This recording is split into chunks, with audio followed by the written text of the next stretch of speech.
So there's no singing again.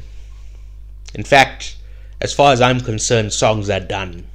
Our last 2 episodes where I don't sing are some of the most popular episodes that we've ever done. The Inside Out 2 episode is a top 5 episode for us, right? So yes, once again, I see that the listeners of the show hate to hear a man bare his soul in the form of music. They prefer cold, hard facts presented in a monotone and nothing else. No fun, no whimsy, no singing. Anyway, hello, hi, welcome. The show's name is Politics. Although I call it Politrix, and the title of this episode is The Watchers. My name is Presh, and I could not secure a co-host for this week, which sucks, but like I said when I restarted the podcast, I don't care if I have to do it on my own, the show will go on. So here I am, and I do apologize for it being late. Usually I release these episodes on Sunday night. I'm recording this on Tuesday morning. It was just a very busy weekend, so it's very unfortunate, but here we are. So clean up. Last week I totally fucked up and missed a news story that looked gigantic, but in hindsight turned out to be nothing. I saw a tweet about it and I forgot to add it to the doctor research later. So that's what I do, right? If I come across a news story, I'll just go to the doc, write out, the headline, and then on Saturday night when I'm doing my research, I'll take that headline and read more about it. But here we are a week late, and I'm reading this from the Associated Press in a story by Paulo Flores and Megan Janetsky. Led by a top general vowing to, quote, restore democracy, end quote, armored vehicles rammed the doors of Bolivia's government palace Wednesday in what the president called a coup attempt, then quickly retreated. The latest crisis in the South American country facing a political battle and an economic crisis. Within hours, the nation of 12 million people saw a rapidly moving scenario in which the troops seemed to take control of the government of President Luis Arce. I've never heard his name pronounced out loud, but I don't know, his surname seems like what the British call a bomb, his arse. So, I don't know, is it Arce? Arc? Arse? I have no idea. But, yeah. He vowed to stand firm and named a new army commander who immediately ordered the troops to stand down. Soon the soldiers pulled back, along with a line of military vehicles, ending the rebellion after just 3 hours. Hundreds of Arce supporters then rushed the square outside the palace, waving Bolivian flags, singing the national anthem and cheering. The soldiers' retreat was followed by the arrest of Army Chief General Juan Jose Zuniga after the Attorney General opened an investigation. So, now I said that this is a gigantic news story, but the coup failed spectacularly and was over within the runtime of Avengers Endgame. That's why I said it was nothing in hindsight. The actual story is the economic problems that led to this coup. Now, I'm not saying the general was right to attempt a coup, but I do think it's important to realize how we got here. I'm also reading this from the Associated Press, but from a different story written by David Biller and Eleonora Hughes. Bolivians have increasingly been suffering the pains of slow growth, surging inflation, and scarcity of dollars, a stark change from the prior decade that some called an, quote, economic miracle, end quote. The country's economy grew by over 4% nearly every year in the 2010s until pitched into the abyss with the coronavirus pandemic. But trouble began earlier in 2014 when commodity prices plunged and the government dipped into its currency reserves to sustain spending. Then it drew on its gold reserves and even sold dollar bonds locally. Arce had been finance minister during nearly the entire decade of strong growth under leftist icon President Evo Morales. Upon assuming the presidency himself in 2020, he encountered a bleak economic reckoning from the pandemic. Diminished gas production sealed the end of Bolivia's budget-busting economic model. Today, it's tapped out, struggling to import fuel, lines of cars snaking away from the fuel-strapped gas stations. This year, the International Monetary Fund forecasts growth of just 1.6%. Aside from the pandemic plunge in 2020, that would be Bolivia's slowest growth in 25 years. With the economic despair as a backdrop, President Arce and former leader Morales have clashed in a political fight that has paralyzed the government's efforts to deal with it. For example, Morales' allies in Congress have consistently thwarted Arce's attempts to take on debt to relieve some of the pressure. So, what is so disheartening is that Morales, the former president, and Arce, the current president, are fighting over power and are not putting the people of the country first.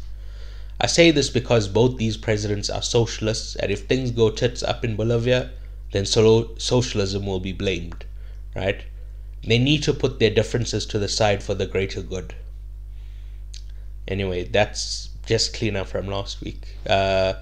I don't put it in with the news because, it hasn't developed any further since then. So I guess it's with the olds, but there's no old segment. It's just the cleanup segment. So, into the news for the week. This week was the UK's election, and I thought I would jot down some thoughts about it.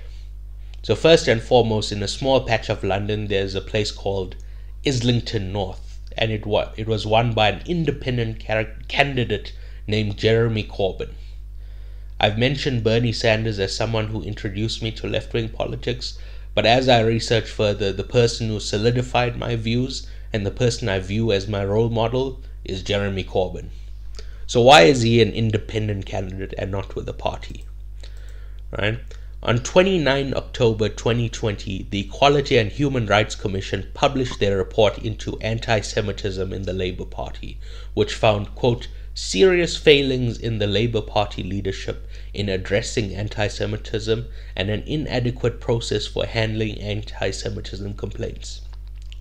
The report found evidence of political interference into complaints of anti-Semitism, failure to provide training to handle complaints of anti-Semitism, and harassment, in breach of the Equality Act of 2010. After the publication of the report, Jeremy Corbyn said his team had, quote, acted to speed up, not hinder the process, end quote, and the scale of anti-Semitism within Labour had been, quote, dramatically overstated for political reasons, end quote. Corbyn was suspended pending investigation from the Labour Party when he refused to retract his remarks. So, some people have used this as his suspension to say that he was suspended for anti-Semitism. But based on what I just read now, he was clearly suspended for refusing to retract his remarks. But why the accusations of anti-Semitism, right? Because Jeremy Corbyn is an unabashedly pro-Palestine candidate, right? Even in the report, they didn't say he was an anti-Semite. They said that other people in the Labour Party were anti-Semitic, and he didn't act quick enough. So it's not A, he didn't do anything anti-Semitic. B, he did do things to combat anti-Semitism. They just thought it wasn't quick enough, right? Which tells you how craven and full of shit the Labour Party are, right? He was actually doing things to stop anti-Semitism, and they, who's to say what's quick or what's slow? Government moves slowly, But never mind, I'm glad he won, and yes, that's all I really have to say about that part of the story. Then we get to the actual parties, right? In first place, winning 412 seats in Parliament, is the Labour Party, who are a centre-left party, allegedly, but they're led by a flip-flopping piece of shit named Keir Starmer. In short, Starmer is a massive liar and a right-winger. He, as far as I'm concerned, he's a Tory with a red tie. Labour under Starmer got 9.7 million votes, while Labour under Corbyn got 10.2 million votes. Therefore, Labour did not win because Starmer is some political genius. they actually lost votes but won in a landslide because the Conservatives crashed and burned even harder than them, right? Speaking of which, in second place, winning 121 seats, is the Conservative Party, also known as the Tories. I can't tell you why the Tories crashed and burned, because I don't know. It's not like I have some secret information I'm holding on to here. I just don't know. Was it because of them being pro-Israel and England are pro-Palestine? Is it due to inflation in Britain? Inflation is fucking up most of the entire world. Did the voters all move to smaller parties? Again, I'm sorry, but I have no answers. But also, like I said with Labour, this was an extremely low turnout election. Their second lowest turnout since 1885. So it could just be voter apathy as well, similar to what's happening in South Africa. People just don't see a way out and it's a waste of time to vote. So, fuck this. But, yeah. Anyway, this is the first time that the Tories have lost an election in 14 years. And it's usually a good thing when a right-wing party eats shit. But like I said, Starmer is a Tory with a red tie. So, I suspect that he would govern as a right-winger. So this is no win. This is... I guess there's harm reduction in that he's not an outright Tory, but he's still a Tory light. And yes, that's all I have to say about that.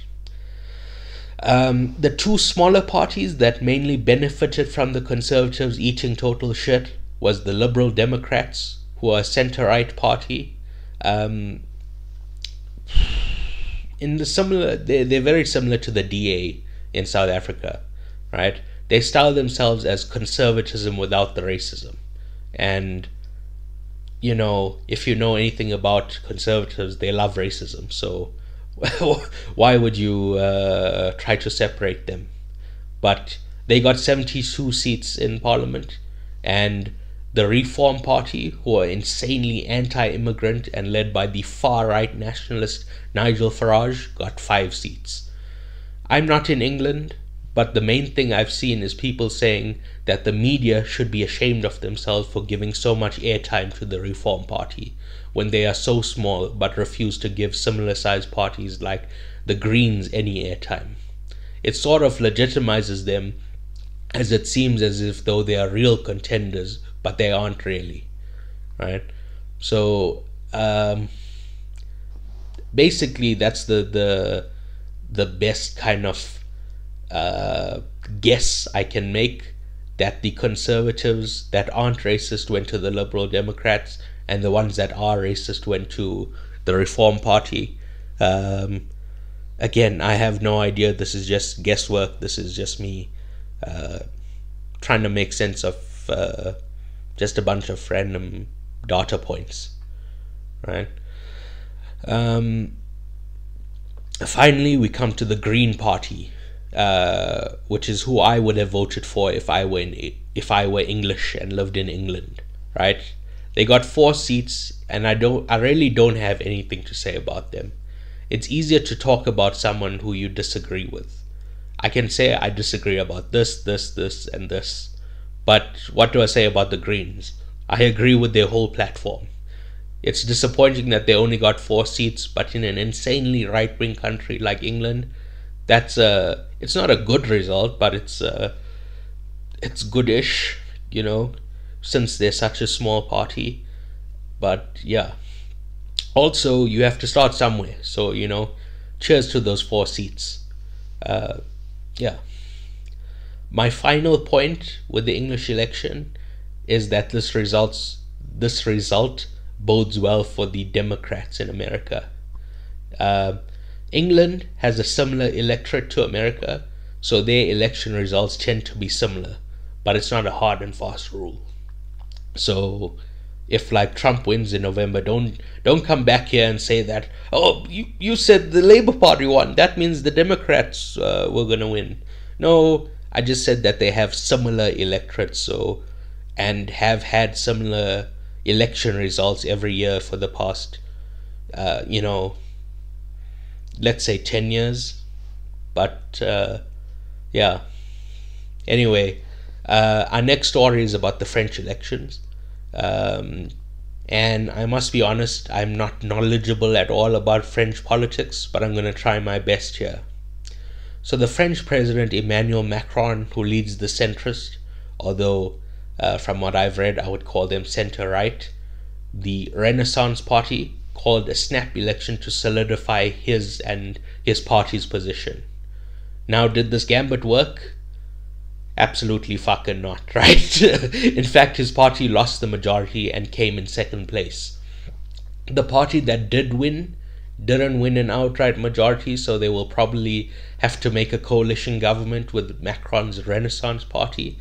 But nevertheless, this is a historic fuck up from Macron, which you love to see, folks. We love to see a centrist, or I was going to say center-right, but even a centrist party just crash and burn. Fuck them, right? Then, similar to the Reform Party in England and the AfD in Germany, the far right has been surging in Europe, campaigning on an anti-immigrant rhetoric, and in France this is no different. Their far-right party is called the National Rally Party, run by Marine Le Pen, who is the daughter of Jean-Marie Le Pen, a former right-wing politician, and the fear was that they would win the election. Luckily, they only came in third, but it's still concerning that there's such popular supports for fascists around Europe.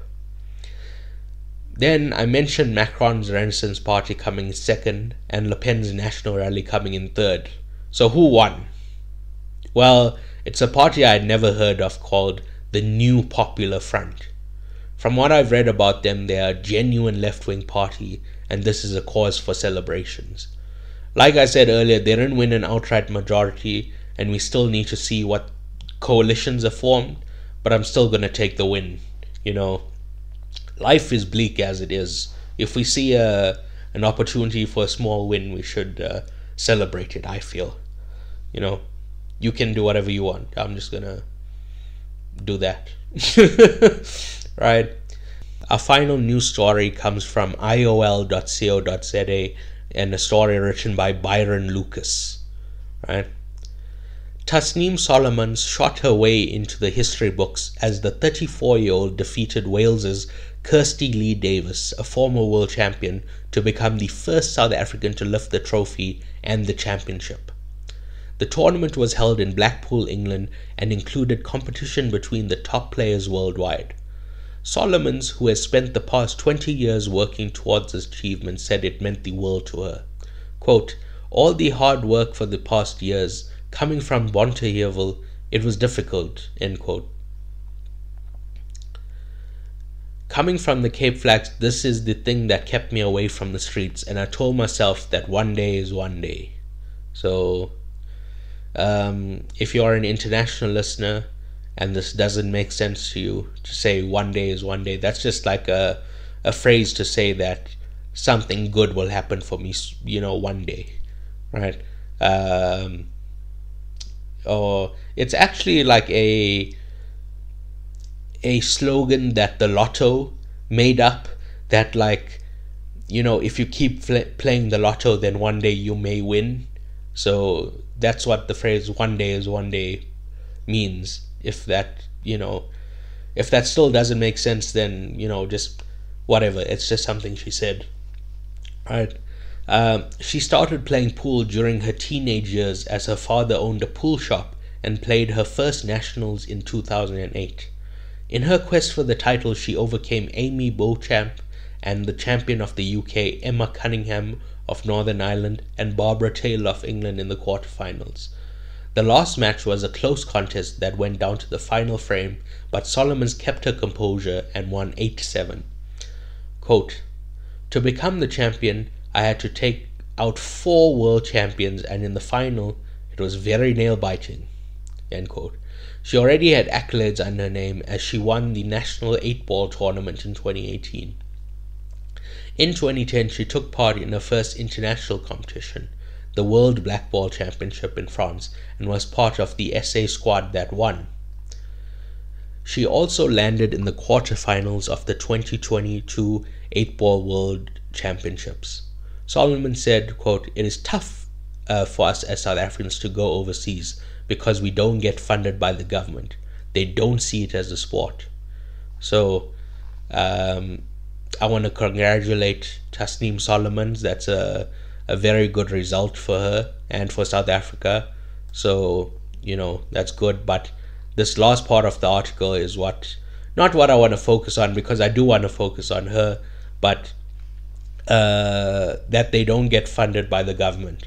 And that's a damn shame, because, they deserve to get funding for their sport. This is a sport, and the fact that she was able to do it without any government funding is a phenomenal achievement. So I take my hat off to Tasneem Solomons.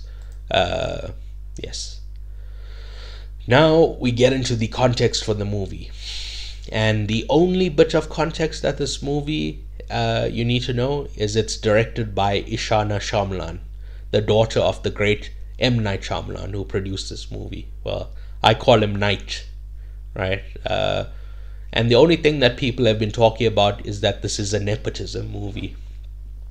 I'm not saying that I don't care, because nepotism sucks, but it is what it is, right? The movie has already been made. The reasons I am covering this movie is that, first of all, it's produced by my guy Night. I'd watch anything with his name attached to it, regardless of the director. And secondly, I'm trying to watch more horror movies, and this looked like an interesting horror movie. So that's why I'm covering it here today.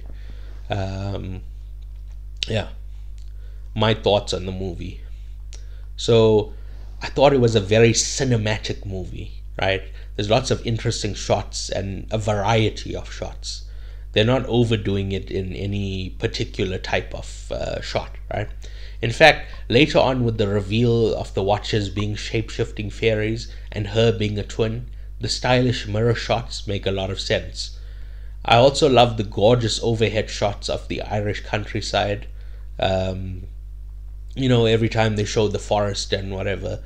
But in the opening scene where she drove to the forest, it reminded me a lot about The Shining, just without the dun dun dun dun, that music. But yes, I always love seeing shots like this and to see how beautiful nature is. Personally, in my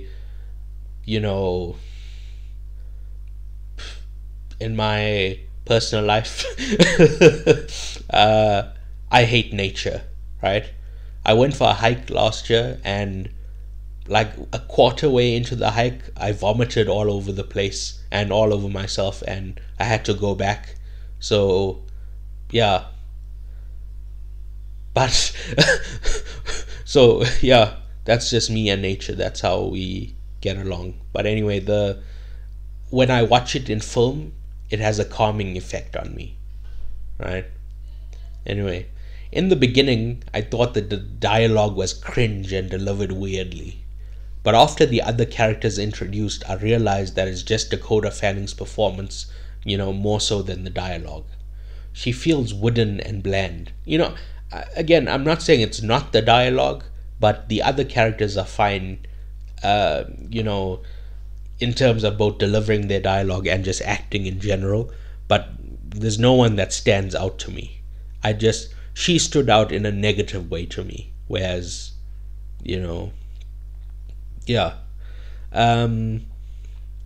I like that we barely see the Watchers, because it's okay. I'll get to that later, right? When we were introduced to the Watchers, I immediately thought it was a metaphor for art, or the art making process, right? Dakota Fanning asks what the Watchers want, and the lady says, quote, "They just want you to be yourself," end quote. Which sounds to me like advice someone told Ishana Shamlan, that she shouldn't try to copy her dad, She should just be herself. And then the watchers are the movie going public or even TV watching public. They come in various shapes and sizes, and every night they come to watch you or your art, right? Unfortunately, except for that one scene and that one line, there isn't really enough evidence to back up this theory, but I thought I would mention it anyway. It's a little bit of fun, although I forgot that you guys hate fun. You hate fun, you hate women. Anyway, I'm just going to move on because I'm just going to get angry that I can't sing. That's the thing. If you push a song down into yourself, it's going to come out as anger, you need to let that song out. You need to sing. You need to... whatever. Anyway, unfortunately, as a horror movie, this did not scare me at all, which is why I was wondering about the metaphors, etc. It's not brutal like a slasher movie, and it doesn't build tension like a psychological thriller, which leads me to ask, what movie is this trying to be? Right? Maybe this is me just being harsh, but I felt like a series of scenes with no particular tone. And speaking of the tone, I don't think the music did anything to help establish that tone. The violins weren't sinister enough. Every time you hear the music being played, I sense something a little bit hopeful about it. And in horror, you're not supposed to feel hope. It should feel bleak, like there's no way out. So when the character does eventually make it out, it's that much more of a miracle, like it's you didn't expect it to happen, right? Here, it's like I said, those like hopeful tones. It's very clear that they're gonna escape at some point. Very early on, there was something to do with an environmental message, which was never brought up again. Yeah, there's nothing really to say. Like, I kind of got the vibes of The Village, where, it's I'm sorry, that's her dad's movie. That's where there's a bunch of people in the forest and they're scared of like these creatures that come out at night. It's very similar to this movie, and it reminded me of The Happening, a movie where like nature kind of fights back.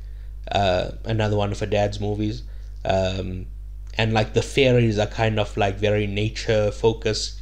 I believe that there's a particular religion that's very nature focused, that's from like Europe and Ireland specifically, like